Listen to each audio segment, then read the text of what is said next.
নমস্কার বন্ধুরা, আজকের রেসিপি কুমড়ো পাতার নিরামিষ পাতুরি। বন্ধুরা, পাতুরি তো অনেকভাবে খেয়েছেন, এইভাবে একবার হলেও বাড়িতে খেয়ে দেখুন। এর স্বাদটা ভুলতে পারবেন না, এতটা সুস্বাদু লাগে। তো চলুন বন্ধুরা, দেখে নেওয়া যাক। তো কুমড়ো পাতার পাতুরি বানানোর জন্য আমাদের লাগবে কুমড়ো শাক। তো শাকটাকে নিতে আমি চলে এসেছি। আমার ছোট্ট একটা কুমড়ো গাছ হয়েছে, তো সেই গাছ থেকেই আজকে কুমড়ো শাকগুলো কেটে নেব। দেখুন বন্ধুরা, পাতাগুলো কিন্তু বেশ ভালোই হয়েছে। আর তার সঙ্গে দেখুন এখানে হয়েছে বিনস। এখানে প্রচুর পরিমাণে বিনস ধরেছিল, তো অনেক বিনস খেয়েছি। আর এখন এই গাছের থেকে পাতাগুলো কেটে নিতে হবে। আমার যতটা প্রয়োজন ঠিক ততটা পাতাই আমি এখানে নিয়ে নেব। আর এই পাতাতে প্রচুর পরিমাণে পোকা থাকে বন্ধুরা, তো পাতাগুলো খুব ভালো করে একটু পরিষ্কার করে নিতে হবে।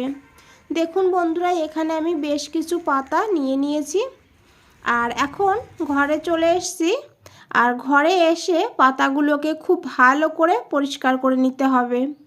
তো প্রথমেই এখানে যেটা করতে হবে, এইভাবে এই বোঁটার কাছে দেখুন এইভাবে হালকা হাতে একটু টেনে, যে উপরে হালকা একটা সুতোর মতন থাকে, সেইটাকে কিন্তু টেনে এইভাবে বাদ দিতে হবে। হালকা হাতে করলেই কিন্তু এটা খুব সহজে আপনারা করতে পারবেন। তো দেখুন বন্ধুরা, এখানে পাতাগুলোকে ধুয়ে নিয়েছি খুব ভালো করে। আর এখানে নিয়েছি আমি গরম জল, হালকা গরম জল নিতে হবে, গুনগুনা যেটাকে বলে। এইভাবে একটা আঙুল দিয়ে দেখবেন, আঙুলে বোঝা যাচ্ছে যে জলটা গরম, কিন্তু কোনো অসুবিধা হচ্ছে না। তো সেইভাবেই জলটা নিতে হবে বন্ধুরা। এখানে খুব বেশি গরম জল নেওয়া যাবে না, এইভাবে হালকা গরম জল নিতে হবে। আর সঙ্গে দিয়ে দিয়েছি হাফ চামচ লবণ। লবণটা দিয়ে খুব ভালো করে মিশিয়ে নিতে হবে। তারপরে দিয়ে দিতে হবে কুমড়ো শাকগুলো। এইভাবে গরম জলে কুমড়ো শাকটাকে ভিজিয়ে রাখলে যদি কোনো পোকা এর ভেতরে থেকে থাকে সেটা বেরিয়ে যাবে। আর এইভাবে 10 মিনিটের জন্য শাকটাকে ভিজিয়ে রাখতে হবে। আর তারপরে একটা মশলা বানাতে হবে। তার জন্য নিয়েছি এখানে 2 চামচ পোস্ত দানা। এখানে আমি 30 মিনিট আগে পোস্তটাকে ভিজিয়ে রেখেছিলাম হালকা গরম জলে। হালকা গরম জলে ভিজিয়ে রাখলে তাহলে পোস্তটা খুব স্মুথভাবে পেস্ট করা যাবে। আর তারপরে দিয়েছি এখানে 2 চামচ সাদা তিল। আর নিয়েছি এখানে নারকেল। এইভাবে ছোট ছোট করে 2 চামচ নারকেল নিয়ে নিয়েছি। আর নারকেলটাকে দিয়ে দিতে হবে এই গ্রিন্ডারে। আর তারপরে দিতে হবে এখানে কাঁচা লঙ্কা। কাঁচা লঙ্কার পরিমাণটা আপনারা বাড়িয়ে কমিয়ে নিতে পারেন। আর এখন এই মশলাটাকে একদম স্মুথ করে পেস্ট করতে হবে। তো দেখুন বন্ধুরা, এখানে আমি একবার ঘুরিয়ে নিয়েছি। তো এখানে আমার জলের প্রয়োজন, তো খুলে আমি এখানে আরেকটু জল অ্যাড করব। যেহেতু নারকেল দেওয়া হয়েছে, তো জলটা একটু বেশি না দিলে পেস্ট ভালো করা যাবে না। তো দেখুন বন্ধুরা, এখানে অল্প পরিমাণ জল দিয়ে আবারও একদম স্মুথভাবে পেস্ট করতে হবে। বন্ধুরা, ভিডিওটা স্কিপ না করে পুরোটা দেখবেন, তাহলে খুব ভালো করে বুঝতে পারবেন। খুবই সুস্বাদু একটা রেসিপি, একবার হলেও বাড়িতে বানিয়ে দেখুন, তারপরে আমাকে কমেন্টে জানান আপনাদের কেমন লেগেছে। তো দেখুন মশলাটা পেস্ট করে নিয়েছি, আর একদম স্মুথ করেই মশলাটাকে পেস্ট করতে হবে। আর বন্ধুরা, এখানে নিয়েছি আলু। এখানে একটা সেদ্ধ আলু নিয়েছি, এইভাবে ছোট ছোট করে কেটে। আর আলুটাকে 70% সিদ্ধ করতে হবে, পুরো সেদ্ধ করতে হবে না। আর তারপরে এই মশলাটাকে আলুর ভেতরে দিয়ে দিয়েছি। আর তারপরে দিতে হবে অল্প করে একটু হিং। হিংটা দিলে খুবই ভালো একটা ফ্লেভার হবে বন্ধুরা, হিংটা অবশ্যই দিয়ে দেবেন। আর দিয়ে দিতে হবে পরিমাণ মতন লবণ। যতটা এই আলুতে লবণের প্রয়োজন ঠিক ততটাই দিতে হবে। তারপরে দিতে হবে অল্প করে একটু হলুদের গুঁড়ো, আর অল্প করে একটু ভাজা জিরের গুঁড়ো। আর দিতে হবে 1 চামচ সর্ষের তেল। দিয়ে খুব ভালো করে এইভাবে মিশাতে হবে। বন্ধুরা রেসিপিটা একটু ভালো লেগে থাকলে একটা লাইক দিয়ে দেবেন। আর নতুন বন্ধুদের বলছি চ্যানেলটা এখনও সাবস্ক্রাইব করে না রাখলে চ্যানেলটা সাবস্ক্রাইব করে পাশে থাকুন আর আমাকে এগিয়ে যেতে সাহায্য করুন। দেখুন বন্ধুরা এইভাবে খুব ভালো করে মেখে সাইডে রেখে দিতে হবে। আর এদিকে আমি হাফ কাপ ছোলার ডাল নিয়েছি। ডালটাকে 1 থেকে 2 ঘন্টা আগে ভিজিয়ে রাখতে হবে। আর যদি হাতে টাইম না থাকে 1 ঘন্টা ভিজিয়ে রাখলেও হবে। তারপরে একটা মিক্সচার গ্রাইন্ডারে নিয়ে নিতে হবে, সঙ্গে নিতে হবে কাঁচা লঙ্কা দিয়ে একদম স্মুথ করে পেস্ট করতে হবে। জল একদম দেওয়া যাবে না, আর জলের খুব প্রয়োজন হলে তাহলে 1 থেকে 2 চামচ জল দিয়ে পেস্ট করতে হবে। দেখে বুঝতেই পারছেন বন্ধুরা, এইভাবেই ডালটাকে মিহি করে বেটে নিতে হবে। আর জলের একদম ব্যবহার করা যাবে না। তো এখানে আমি 2 চামচ জল দিয়ে পেস্ট করে নিয়েছি। তারপরে দিয়েছি পরিমাণ মতন লবণ। ডালে যতটা লবণের প্রয়োজন ঠিক ততটাই দিতে হবে। তারপরে দিয়েছি অল্প করে একটু হলুদের গুঁড়ো আর অল্প করে একটু হিং। আর এখন খুব ভালো করে ডালটাকে ফেটিয়ে নিতে হবে 2 থেকে 3 মিনিট। এইভাবে ডালটাকে ফেটিয়ে নিলে তাহলে আমাদের এই রেসিপিটা অনেকই মুচমুচে হবে। আর দেখুন বন্ধুরা এইভাবে ডালটাকে ফেটাতে ফেটাতে ডালটা অনেকটা ফুলে গিয়েছে আর সফটও হয়ে গিয়েছে। তো এইভাবেই বন্ধুরা ডালটাকে ফেটিয়ে নিতে হবে। আর এখন এই ডালটাকে সাইডে রেখে দিতে হবে। আর দেখে বুঝতেই পারছেন ডালটা আগের থেকে অনেকটা বেড়ে গিয়েছে। আর এইদিকে আমরা শাকটাকে নিয়ে নিয়েছি দেখুন।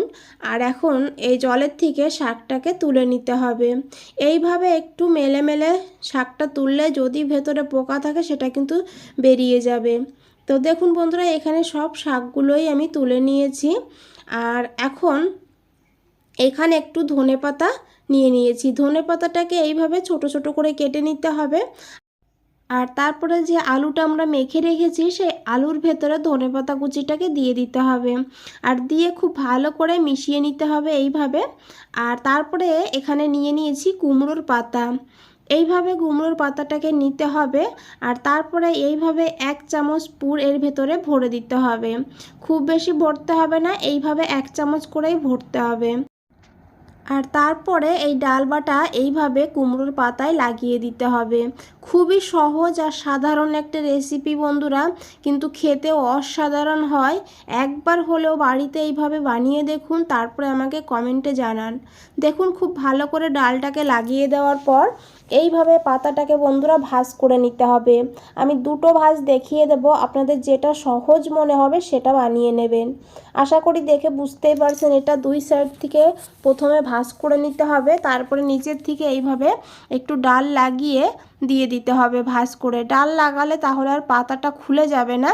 আর তারপরে উপরের থেকে এইভাবে মুড়িয়ে ভেতরের দিকে ঢুকিয়ে দিতে হবে। দেখুন বন্ধুরা এই যে একটা ভাঁজ হয়ে গিয়েছে, কিন্তু এটা কিন্তু খুলে যাবে না। আরেকটা আমি আপনাদের দেখিয়ে দিচ্ছি। এইভাবে একইভাবে পুরটাকে রেখে ডালের ব্যাটার লাগিয়ে এইভাবে দিয়ে দেবেন। তারপরে নিচে এইভাবে একটু ব্যাটার লাগিয়ে 2 সাইড থেকে তুলে তারপরে নিচের সাইডটাও তুলে দেবেন। দেখুন বন্ধুরা এটা কিন্তু দেখে বুঝে নিতে হবে বন্ধুরা, খুবই সহজভাবে দেখিয়েছি। তো দেখুন এখানে আমি সব পাতাগুলোই বানিয়ে নিয়েছি বন্ধুরা। দেখুন এইভাবে আপনাদেরও বানিয়ে নিতে হবে। আর এখন একটা প্যান এখানে বসিয়ে দিয়েছি। আর প্যানটাকে খুব ভালো করে গরম করে নিতে হবে। তারপরে দিতে হবে সর্ষের তেল। বন্ধুরা এই পাতুরিটা সর্ষের তেলেই ভাজবেন, তাহলে খেতে বেশি ভালো হবে। আর তেলটাকে খুব ভালো করে গরম করতে হবে। তারপরে একটা একটা করে পাতুরি দিয়ে দিতে হবে। পাতুরিটা যখন আমি দিয়েছিলাম আমার ক্যামেরাটা অফ ছিল, আমি বুঝতে পারিনি। তো দেখুন বন্ধুরা আমি এটা আপনাদের বলে দিচ্ছি যে এই যে ভাঁজ করার সাইডটা, এই ভাঁজ করার সাইডটা নিচের দিকে দেবেন আর প্লেন সাইডটা উপরের দিকে দেবেন।